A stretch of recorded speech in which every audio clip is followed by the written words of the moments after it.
अंधकार ने घेर लिया था धरती को।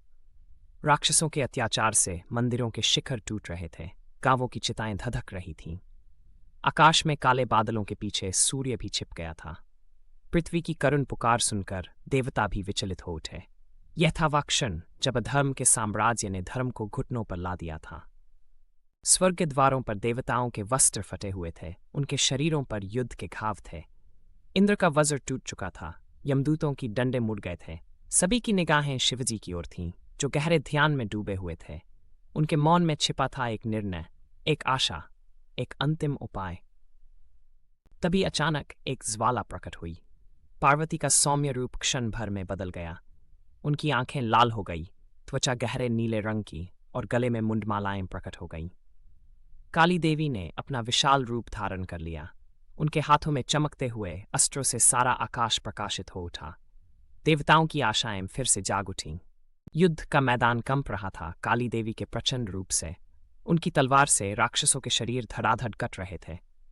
हर घूंघट में वह हजारों का संहार कर देतीं। धरती रक्त से लाल हो चुकी थी, पर देवी का क्रोध शांत होने का नाम नहीं ले रहा था। उनके नृत्य में था एक विचित्र उन्माद, एक अद्भुत भयावहता। और फिर वह क्षण आया, काली देवी ने अपनी जीभ बाहर निकाल ली। उनका नृत्य और भी हो गया। हर कदम पर धरती दरक रही थी। क्या ये राक्षसों के प्रति घृणा थी या क्रोध की पराकाष्ठा? उनकी निकली हुई जीभ एक गहरे रहस्य को छुपाए हुए थी, एक ऐसा सत्य जो उनके उन्माद के पीछे छिपा था।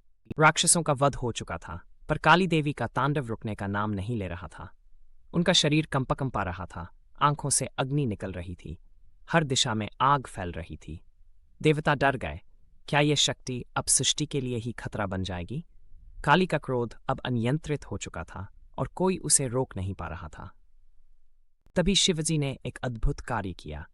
वे शांत भाव से काली के सामने लेट गए।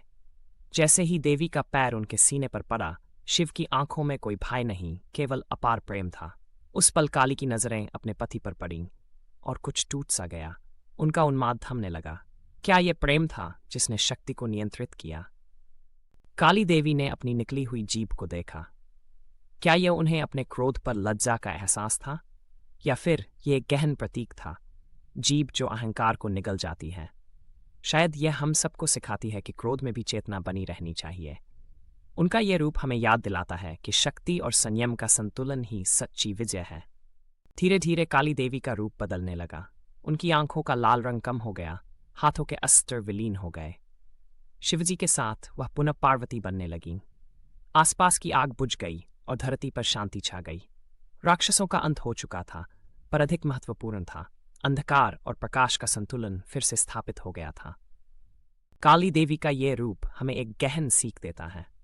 उनकी निकली हुई जीभ सिर्फ क्रोध नहीं, बल्कि उस क्रोध पर नियंत्रण का प्रतीक है। हमारे जीवन में भी जब क्रोध आता है, तो हमें अपने भीतर की काली को नहीं, बल्कि उस शिव को याद रखना चाहिए जो हमारे क्रोध के नीचे शांत लेटा रहता है। क्योंकि सच्ची शक्ति वही है जो अपने आप पर विजय पाले।